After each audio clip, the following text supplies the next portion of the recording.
Hi everyone, this is Alex from Phoenix Physical Therapy for your Wednesday workout tip of the week. As we approach Thanksgiving, there's going to be a lot of activities that we're all doing, whether it be yard work, putting up Christmas lights, cooking, taking the turkey out of the oven.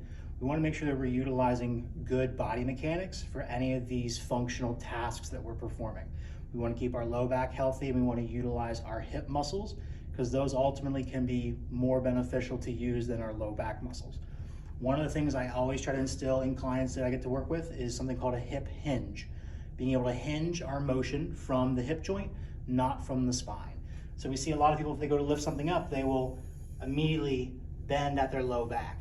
Well, that's ultimately going to put more pressure on your discs, put more strain on those muscles, and could potentially lead to either acute injury or repetitive injury over time. So I like to use something to help cue us to keep proper position. So if you have a broomstick, any kind of dowel rod, something like that, it can really help. This is an old curtain rod. So what you would do is you'd place it behind your back. You want to hold that dowel rod against your spine in 3 separate locations. Right at your tailbone, in between your shoulder blades, and then the back of your head. Now from here, feet about shoulder width apart, and you want to bend over. Now, if you feel that that dowel rod loses contact with your low back or your tailbone, that can tell you that you bent your spine. We want to do our best to maintain a neutral spine, use the hip joints to create the motion. You can see my knees are a little bit bent. Now I feel most of that tension through my hamstrings and the back of my thighs, a little bit in my glutes. And those are the muscles that we're mainly going to be utilizing to perform this movement.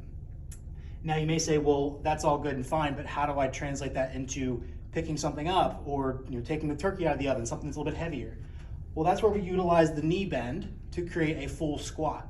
So we would have hip hinge, squat, back up, and back up. And this way, when we take the dowel rod away, we have hip hinge, squat. And we put it all together, helps to make the best possible mechanics for our spine, for our hips, takes some tension away from the spinal muscles, puts all that tension into the hip muscles so we can be safer whenever we're doing these tasks.